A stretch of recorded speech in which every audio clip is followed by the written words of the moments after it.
Hola, buenas tardes. Hoy tenemos la suerte de contar como profesora invitada a Ana Fernández de la Lama, que bueno, fue compañera mía en la universidad y me alegra muchísimo, ¿no?, tenerla en este curso y que nos hable además de un gran artista como es Velázquez y de su obra. Y como siempre, a mí no me gusta enrollarme mucho y prefiero que sean los profesores invitados cuando les toca a ellos los que desarrollen la sesión. Así que sin más, gracias por participar, Ana, y cuéntanos sobre Velázquez todas las cosas que quieres contarnos. A ver. Bueno, me llamo Ana Fernández de la Lama, como ha dicho Hugo, fui compañera de él en la universidad y nada, cuando me planteó el reto de presentarme aquí ante vosotros, dije yo, pues bueno, ¿qué obra voy a elegir? Y como había estado en Madrid, en el Prado, viendo Pasiones mitológicas, me llamó muchísimo la atención el tema, o sea, el cuadro de las hilanderas, porque en ese momento estaba expuesto en su totalidad, o sea, lo que es con la ampliación que hicieron y tal. Entonces, puestos a elegir una obra, yo soy una amante apasionada del barroco, de todos los países sabidos y por haber, y en especial del barroco español, porque me parece una época espectacular, tanto el siglo de oro como en la pintura, como en la escritura, como en la literatura y en todos los ámbitos artísticos, ¿no? Lo que se puede decir. Entonces dije, pues me voy a arriesgar con las hilanderas, puesto que es un cuadro que es de la última etapa de Velázquez y en el que se pueden ver de una manera muy interesante todo lo que es Velázquez, o sea, que es como una historia del arte expresada por un pintor, o sea, es un pintor en el que se mueve como pez en el agua en todos los estilos artísticos por los que él va nadando, ¿no? En un momento determinado, o sea, en toda su historia, ¿no? Desde el principio que empieza con Pacheco en Sevilla, tiene unas referencias artísticas, cuando llega a Madrid recoge bebe de otras fuentes, va a Italia, coge otras fuentes, entonces creo que es interesante como artista y bueno, como persona, aunque tampoco tenemos muchos datos sobre su biografía, pero bueno, a partir de sus cuadros y de sus vivencias históricas y en la corte sabemos algo más de él. Era hijo de padre portugués y madre sevillana, lo cual quiere decir una mezcla un poco explosiva para aquella época. A los 11 años ya estaba muy interesado por la pintura. Ingresa en el taller de Pacheco tras una breve estancia en el taller de Herrera el Viejo, en el cual parece ser que era un poco mano larga, les pegaba un poquito, entonces que tampoco les gustaba mucho. Entonces cambio al taller de Pacheco, que era en ese momento uno de los pintores más importantes de la época barroca. Tras un examen, en 1617 se convierte en pintor independiente y en 1618 se casa con la hija de su maestro, que era muy típico el casarse para conseguir el taller del maestro, ¿no? Su actividad en Sevilla en principios de siglo fue muy interesante, con una temática muy amplia que va desde la iconografía religiosa hasta escenas costumbristas. En este caso estamos viendo a San Juan en Patmos y la vieja friendo huevos. La importancia de estos cuadros es pues, el tema religioso. En esta en concreto la he señalado porque es un posible retrato del artista en la época en la que realiza el cuadro. Y la vieja friendo huevos, ¿qué voy a decir de ella? O sea, es un gran referente del barroco en España. Un tipo plantea tipos costumbristas, de gente de la calle, del momento que se vivía en esa época, de la picaresca también.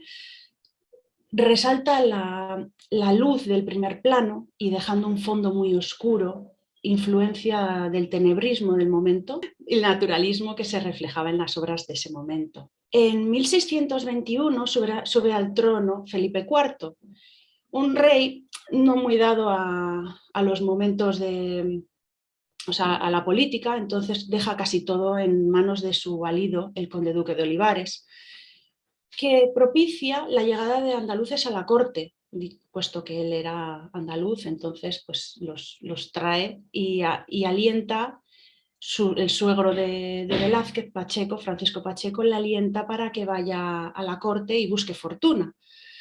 Para esto le encarga el retrato de Luis de Góngora y Argote, que lo tenéis ahí en la imagen, este de aquí, que está actualmente en el Museo del Prado. El otro es el Conde Duque y el Felipe IV, como veis aquí. Entonces, la cual quiere decir que se llega a la corte y no tiene mucha fortuna y vuelve otra vez a Sevilla, pero en 1622 le llama el Conde Duque y le dice que vaya a retratar al rey. Y en este momento, la verdad es que sí tiene más éxito, y es en este momento cuando le nombran pintor del rey, y es cuando se traslada definitivamente a Madrid. Como pintor de corte, realiza escenas de todo tipo, la verdad, entre bélicas, religiosas, mitológicas.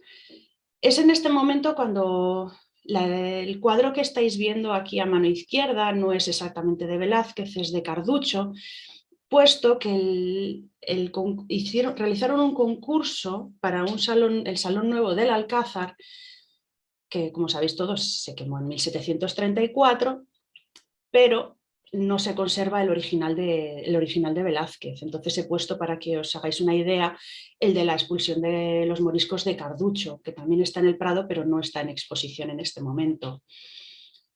Y un tema mitológico, que es uno de los primeros que realiza, que es el del Triunfo de Baco, en el cual recupera gamas cromáticas y tipos humanos de Sevilla. Y esto convive con las novedades formales del momento, ¿no? Lo que es el paisaje y un poco bastante más todavía tenebrista tiene ahí, ¿no? Durante su estancia en la corte, cuando reciben a Rubens, que en un viaje diplomático a la corte, pues está en contacto con Velázquez y es él el que le influye para ir a Roma. Su primer viaje prácticamente no pinta nada, porque lo único que hace es, había pasado anterior, no pinta nada, pero a su vuelta, con todo lo que ha estudiado en Italia, porque la recorre de arriba abajo, aquí es cuando empieza a influir los pintores venecianos en él, realiza estas dos obras, una es la túnica de José y la otra es la fragua de Vulcano. Estas dos obras están muy influenciadas por Tintoretto, por Tiziano y en gran medida por Miguel Ángel. Aquí en la fragua de Vulcano veis los tipos que, aunque sean muy de andar por casa, o sea, son unos personajes muy parece el vecino de al lado, sus anatomías están muy explícitas, y ahí se ve un poco ya, y sobre todo en los colores, es donde se ve más la influencia de los pintores venecianos y los romanos, claro.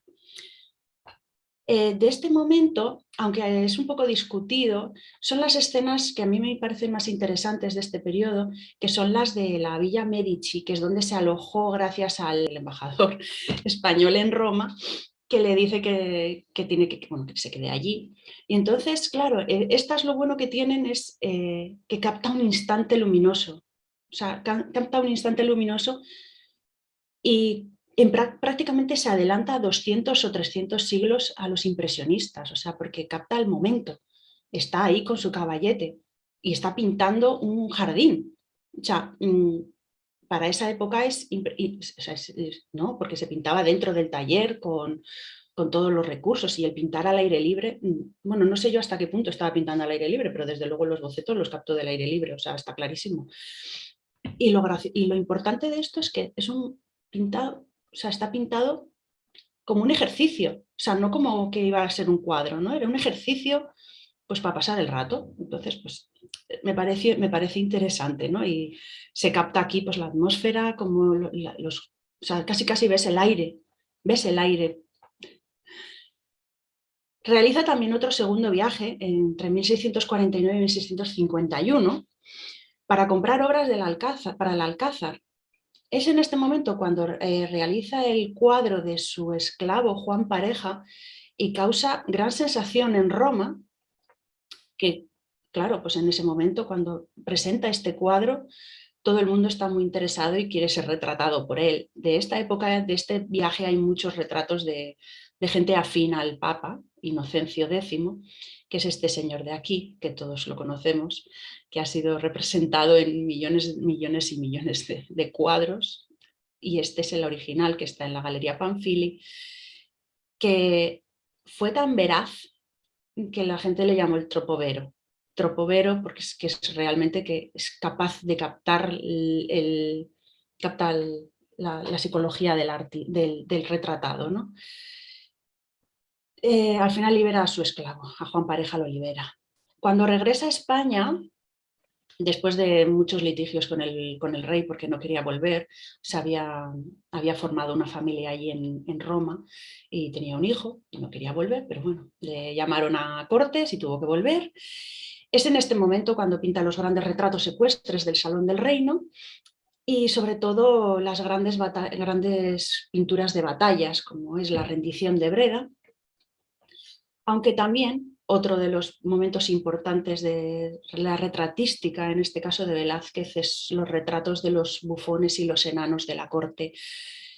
Creo que aquí él les da una gran dignidad representándolos como tal, como al igual que representaba a los grandes señores, representa a los bufones, que no eran menos importantes en la corte, puesto que acompañaban a las infantas, a los príncipes, más que nada pues para igualarlos, ¿no? Decirles, vale, si tú eres el rey, pero no eres más que esta persona que está a tu lado, ¿no? Aparte de compañía, pues también servían un poco para llevarle a la realidad al rey, ¿no? Para tenerle ahí un poco, no sé, un poco ahí en sintonía con la gente que estaba. En 1643 se convierte en ayuda de cámara. Entre otras funciones estaba el de contador de las horas de palacio. Con estos cargos, pues la verdad es que su actividad pictórica se ve muy reducida, pero es en este momento cuando absorbe, yo creo que la mayor cantidad de información de los cuadros, porque se dedica básicamente a la decoración de las estancias de los palacios de los palacios reales, ¿no? Entonces, al final, el decidir qué cuadro poner en qué estancia, eso te tiene que influenciar mucho, ¿no? Y sobre todo el poder contemplarlas, ¿no? Es de este momento, ya de la última década, la Venus del espejo, las Meninas y la fábula de Aracne, de la cual hablaré luego más tarde, y es en estas donde su pintura experimenta una gran evolución, va pasando del naturalismo al realismo. Como ya hemos dicho, los rasgos psicológicos del retratado, el estudio de la luz sobre los objetos, emplea luces abiertas y conjuga la luz y el color para crear efectos pictóricos. Está muy interesado en la perspectiva atmosférica y el tratamiento del aire en las figuras, que ya lo he comentado antes, y la pincelada sobre todo se hace cada vez más abierta y más libre. Es como una evolución de la pintura al final, o sea, es como empiezas en la Edad Media y acabas en los impresionistas, ¿no? O en los cubistas, no sé, es como, yo por eso digo, al final es una historia del arte dentro de un artista. Vas viendo la evolución y en estos últimos cuadros es donde mejor se aprecia, por eso he decidido hacer la obra de Velázquez, ¿no? Y sobre todo, otra cosa que me llamó mucho la atención, que no recordaba después de muchos años de la carrera, es que trabaja sin boceto previo y va retocando el cuadro. O sea, se enfrenta al cuadro tal cual, el lienzo vacío y venga, tendrá dibujos previos y tal, pero no sobre el tema que va a representar. Entonces, eso se ve muy bien en los arrepentimientos. Por ejemplo, el cuadro que veis aquí abajo, se ven las patas del caballo que va cambiando la forma de la pata. La obra en sí no pertenecía a los Austrias desde un primer momento. Es encargada por don Pedro de Arce, Montero Mayor y aposentador de Felipe IV, cargo que luego ostentará Velázquez. Lo encarga Y la verdad es que hasta dentro de unos años no descubren que el cuadro es de ese señor. Pensaban que era de los Austrias, pertenecía a ellos, pero en realidad no. La obra estaba en muy mal estado, lo que hizo suponer que la obra estuvo en el Alcázar durante el incendio, pero en realidad no hay registro del cuadro durante el incendio ni después del incendio, por lo que los daños sufridos por la obra son debidos a la ampliación y el rentelado de la misma. Estas alteraciones que se realizaron, luego veremos cuándo, han afectado a la lectura del contenido, pues la escena se ve mucho más alejada y en la que se ha dado importancia a la escena cotidiana de un taller de tapicería que aparece en primer plano, obviando el segundo plano que está al fondo y que está más iluminado.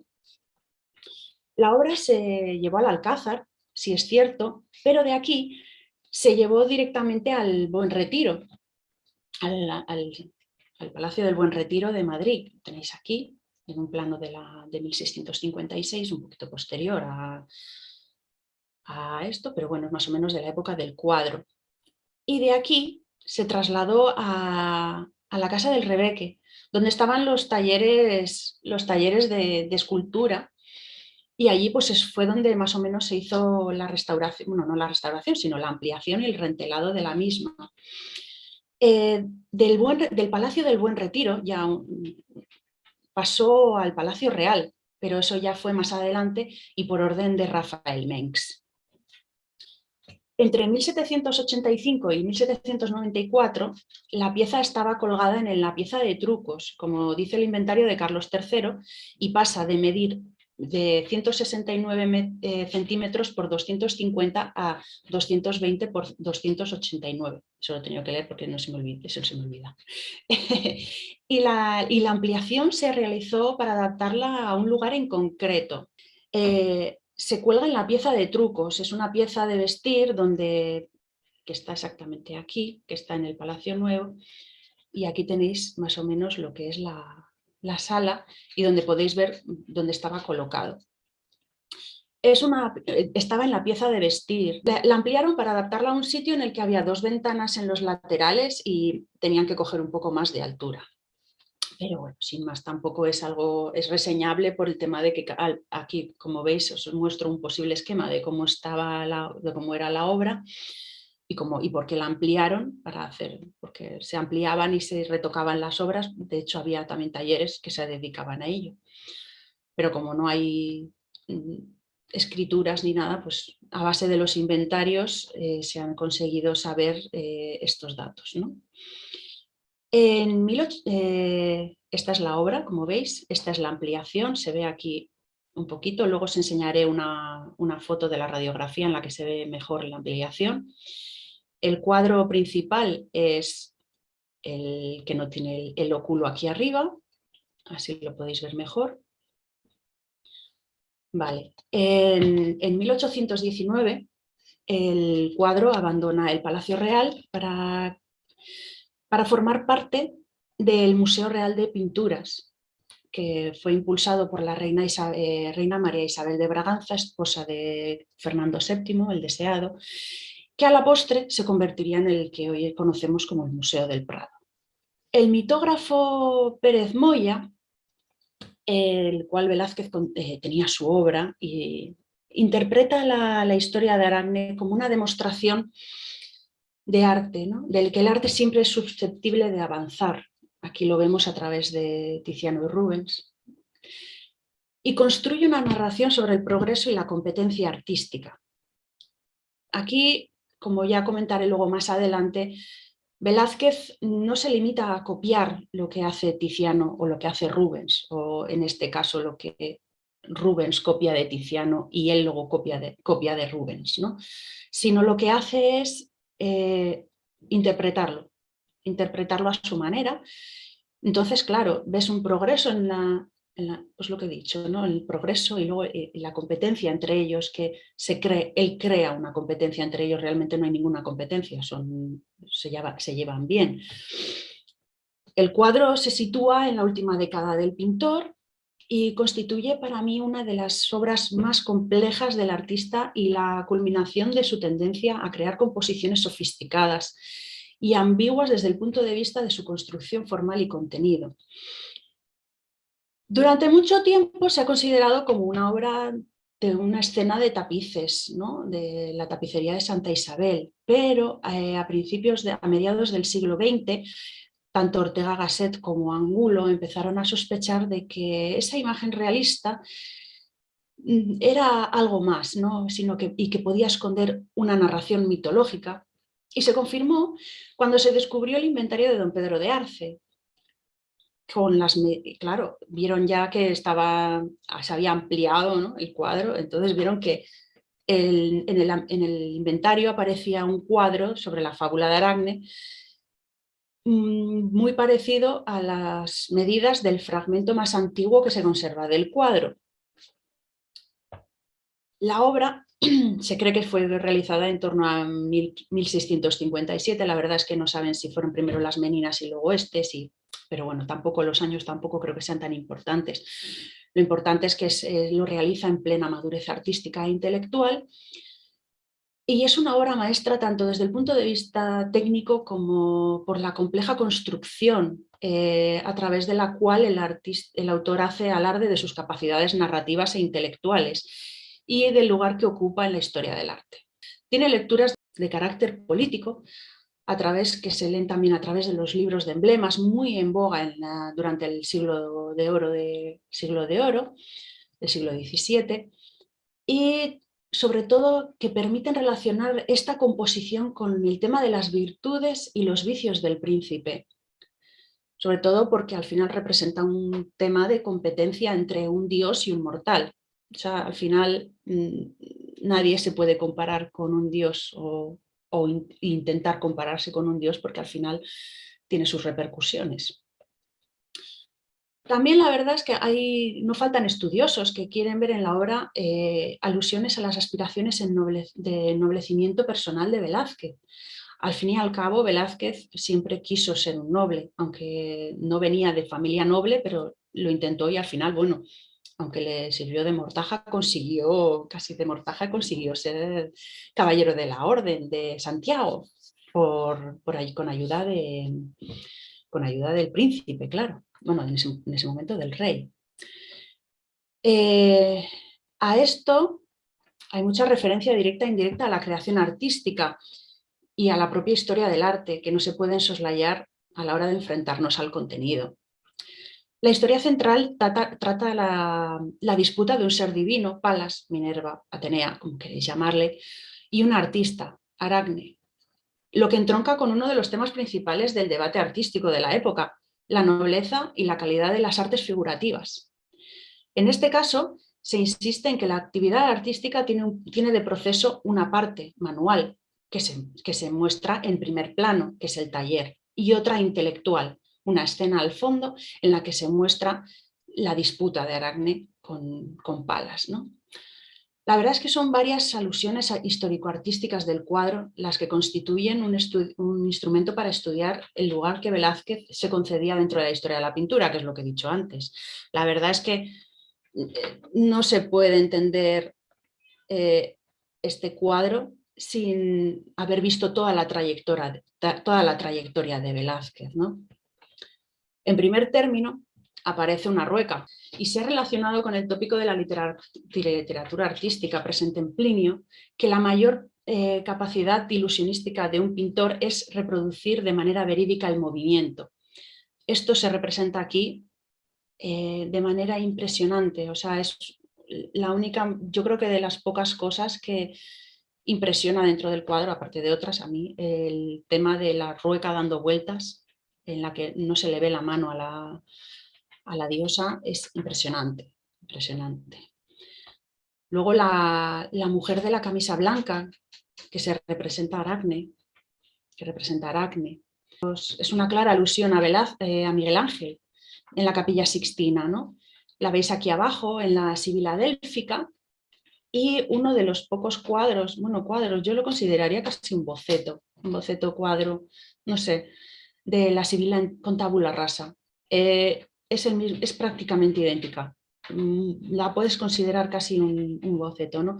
Esos perfiles huidizos, yo en este caso lo interpretaría como que Aracne podemos ser cualquiera de nosotros. En este caso yo lo represento con la imagen del pintor de Velázquez. Se ha representado aquí como compitiendo con los dioses, ¿no?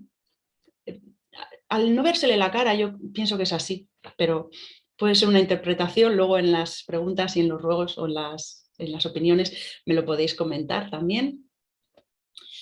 Y luego, pero creo que lo más importante y lo que es aquí veis las diferentes opciones que tenéis, porque yo creo que coge referencias de tanto de Tintoretto como de Miguel Ángel, como de Tiziano aquí abajo, a la hora de colocar las figuras, las coloca como en círculo, al igual que aquí. Aquí, si os fijáis en los ignudi de la Capilla Sixtina, prácticamente tienen la misma colocación. O sea, por eso os digo que bebe de lo anterior y no intenta copiarlo, sino que lo representa a su manera.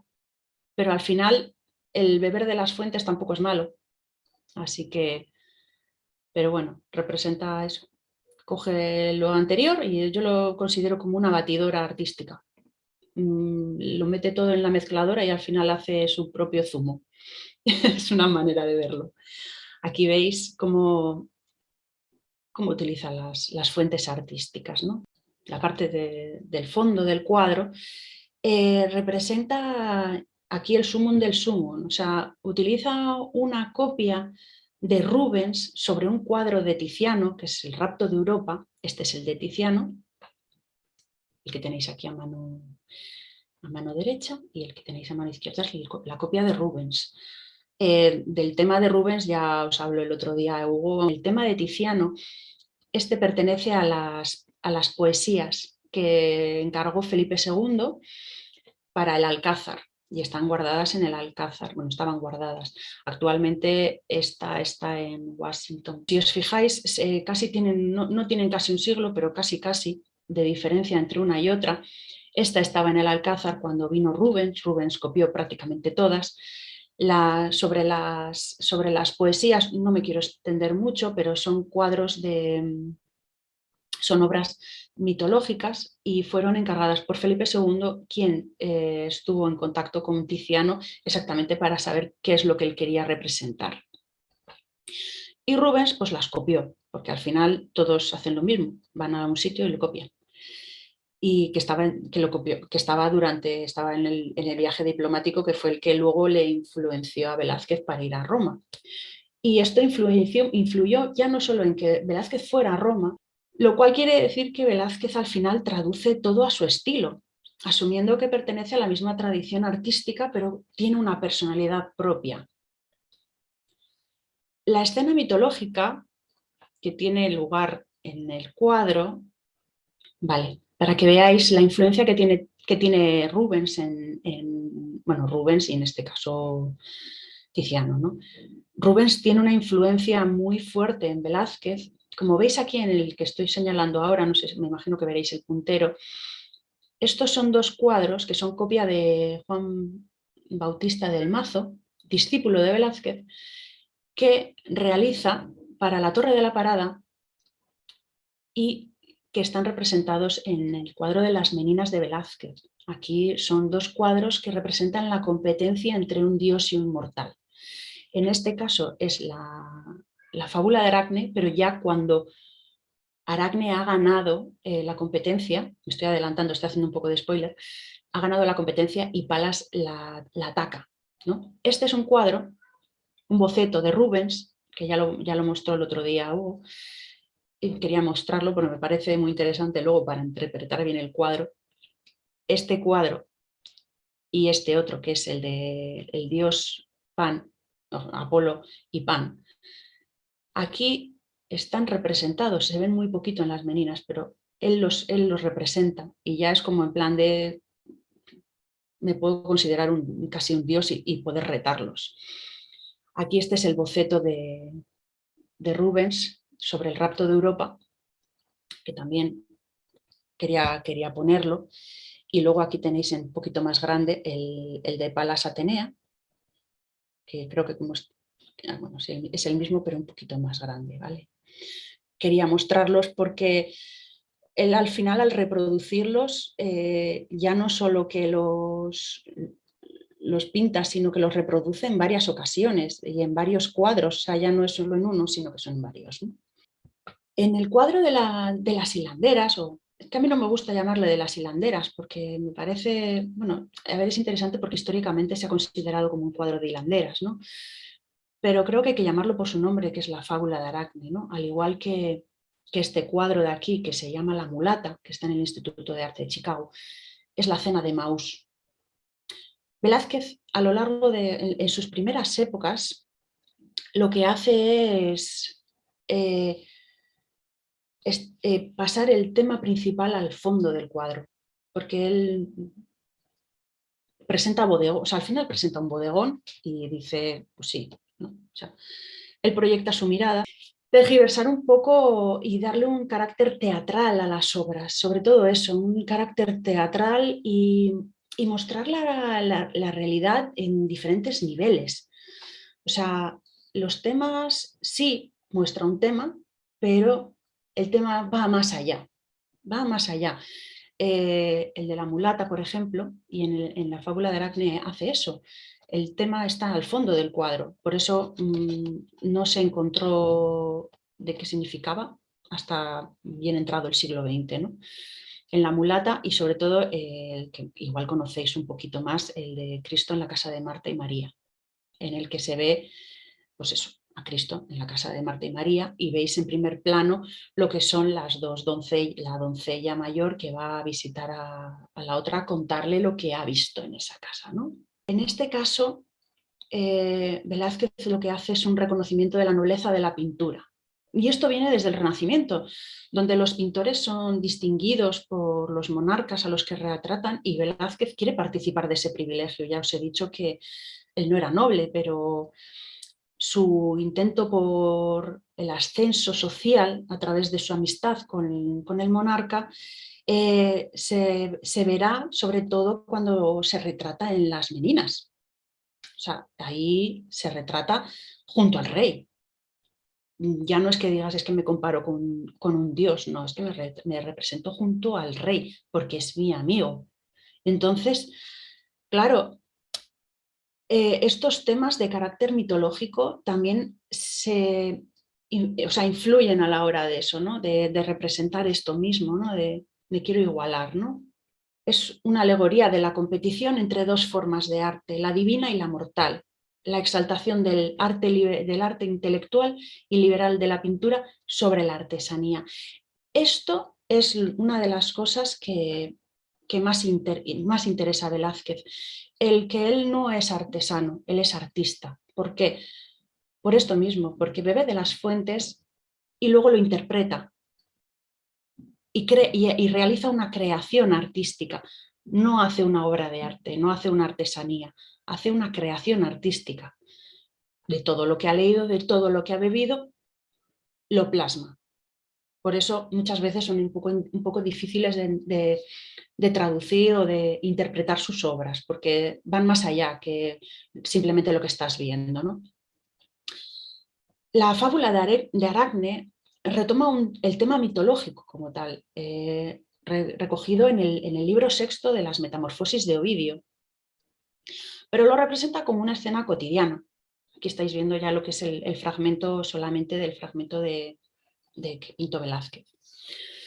Lo representa como una escena cotidiana.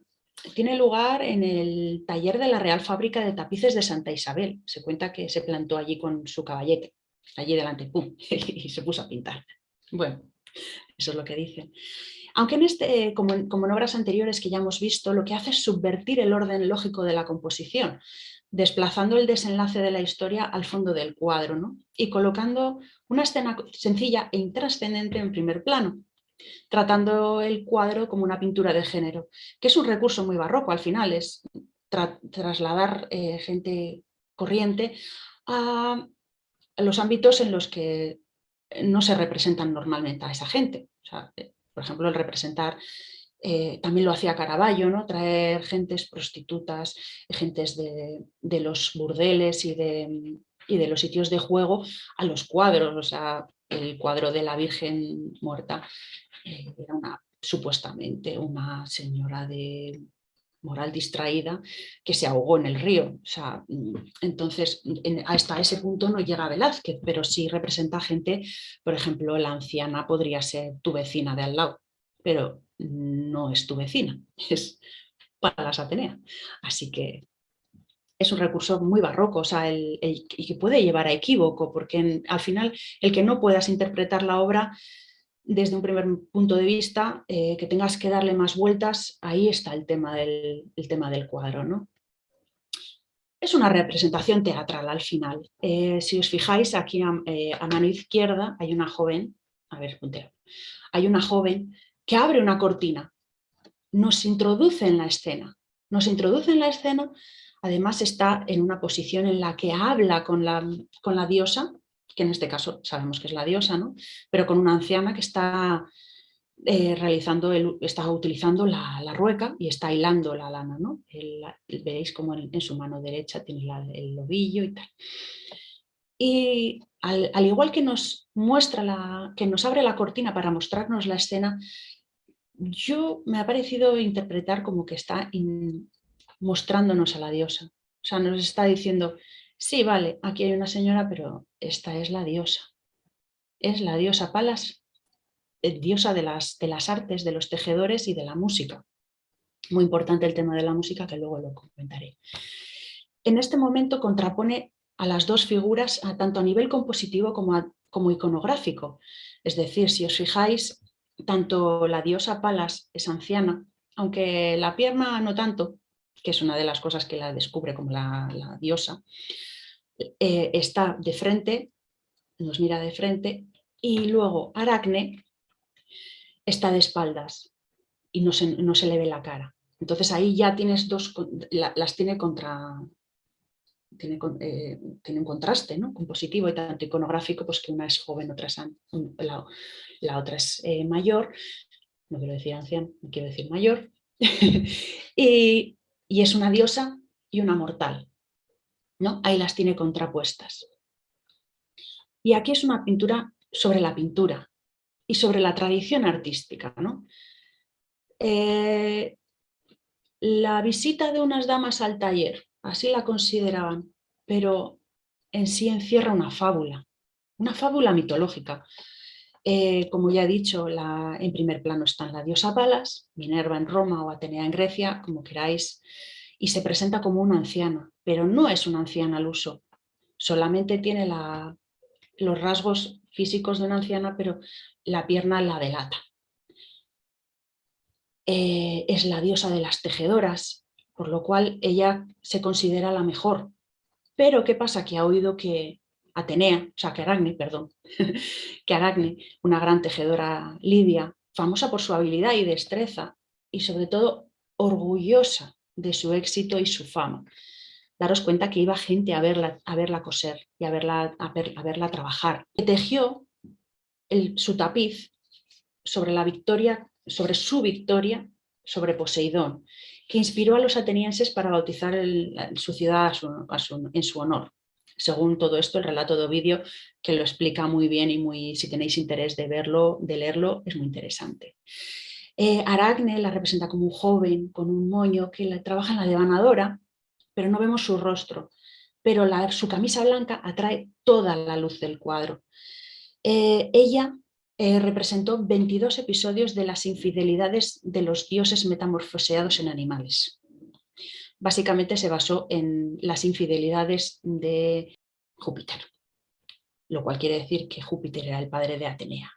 Eso la enfadó tanto, fue una de las causas por las que la competición acabó como acabó. Pero básicamente porque el jurado decidió que el tapiz de Aracne era mejor que el de la diosa. Entonces, eso, junto con las infidelidades, o sea, ¿cómo osas a representar las infidelidades de mi padre? O sea, es enfado, básicamente, ¿no? El personaje del centro, vale, aquí veis las figuras, ¿no? Y la composición, cómo está realizada, ¿no? El personaje del centro hace el que no le vemos la cara, no, está en penumbra, hace que toda nuestra atención se dirija al centro de la composición, ¿no? El centro de la composición nos lleva al fondo, que es realmente donde está el meollo de la cuestión, ¿no?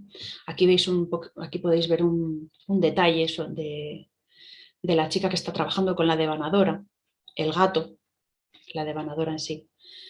Los detalles, la verdad es que tienes que verlo en directo. Yo he intentado sacar unas de las mejores, pero aunque intente sacar de las del Prado, que tienen espectaculares las imágenes y puedes hacer unos zooms impresionantes, este cuadro hay que verlo en directo. O sea, os lo recomiendo encarecidamente. A mí me impactó y creo que hay que hacerlo. Aquí vemos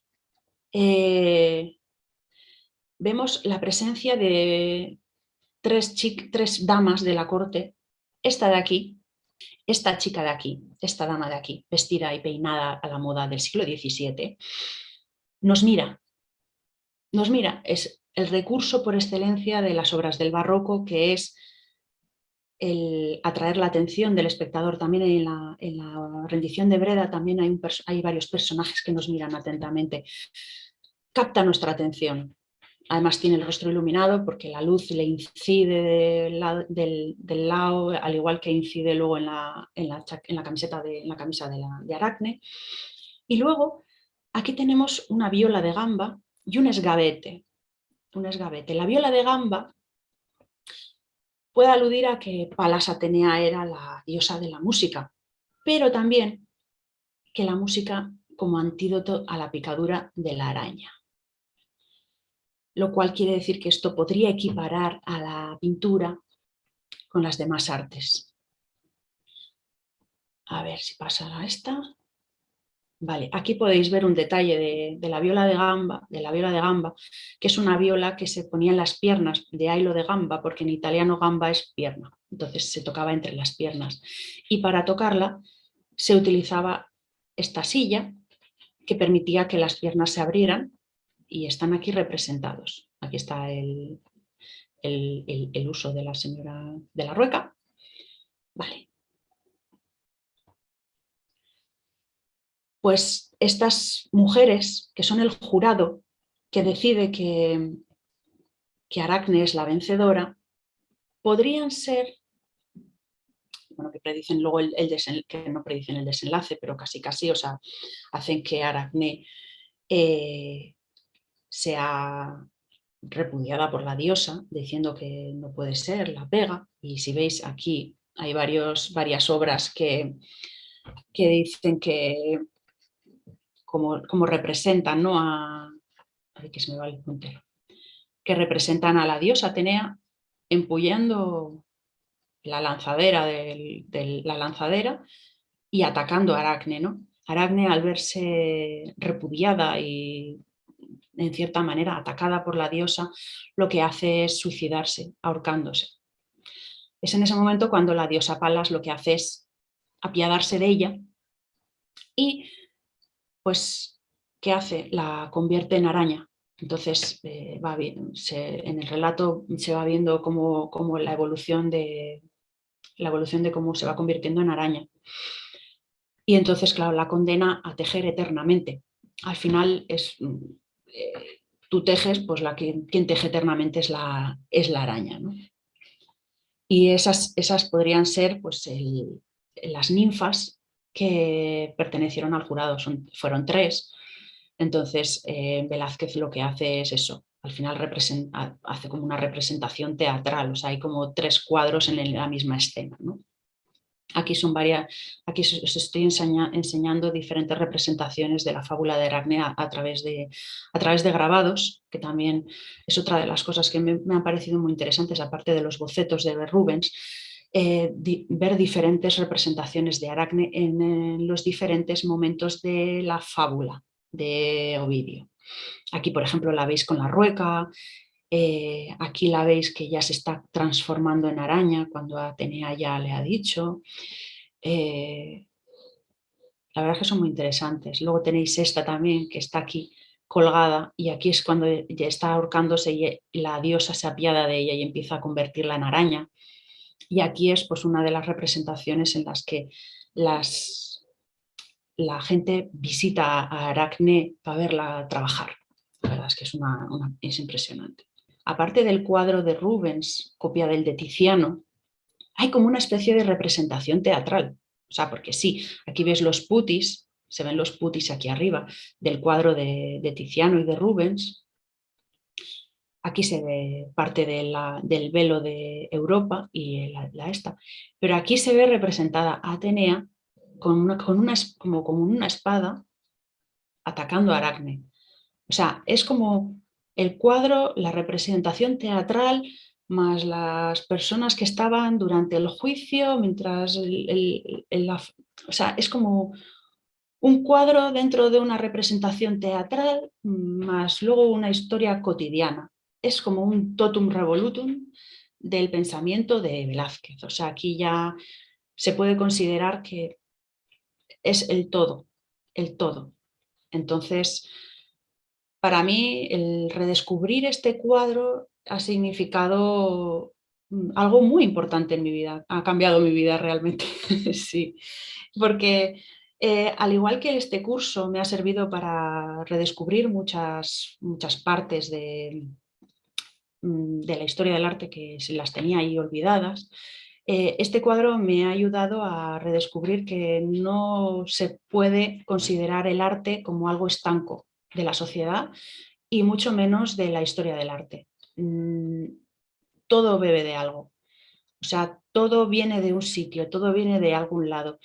Y el intentar entender a Velázquez como un genio, que sí lo es precisamente por eso, porque bebe de todos y, y crea algo nuevo, crea algo nuevo. Y influyó tanto en los artistas de su época el llegar a considerarse un artista y llegar a conseguir igualarse consiguiendo la caballería o sea, el honor de ser caballero de la Orden de Santiago por méritos propios, porque al final él lo que tuvo que decir, ya que no venía de familia noble, tuvo que decir que él no vivía de su arte, él vivía de sus trabajos en la corte, pero no de vender cuadros.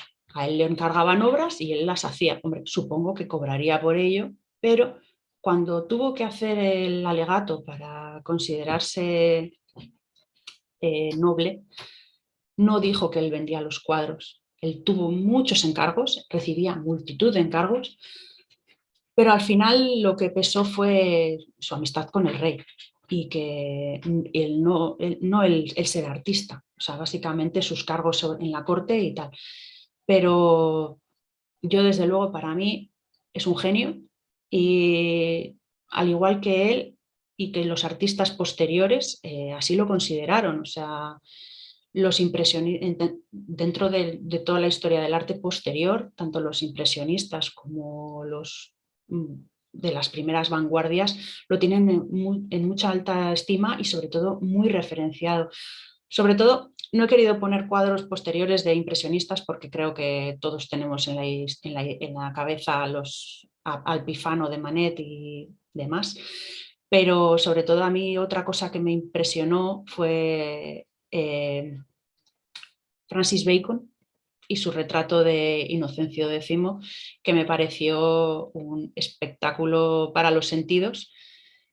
Y creo que Velázquez puede considerarse uno de los mejores artistas de la historia del arte precisamente por eso, porque sabe recoger todo el arte anterior y llevarlo a su estilo y planteártelo, crearte un conflicto en tu cabeza y hasta que consigues ver lo que quieres o lo que él quiere o lo que tú sientas, que es lo que el arte tiene que hacer, tiene que hacer sentir, hacer que tú sientas algo. Si una obra o un artista no consigue que tú sientas algo delante de su obra, creo que no ha conseguido, no ha realizado bien su trabajo. Y el arte es eso, el que tú puedas sentir, lo tienes que sentir. Si no lo sientes, para mí no es arte. Y el artista no ha conseguido su propósito. Así que nada, muchas gracias. Espero que os haya gustado. Muchísimas gracias, Ana. Y la verdad es que hay muchas cosas que comparto contigo de lo que has comentado aquí. Así que bueno, vamos a dejar de grabar y si alguien quiere hacer alguna pregunta, y si no, yo aquí he apuntado unas cuantas cosas para comentar.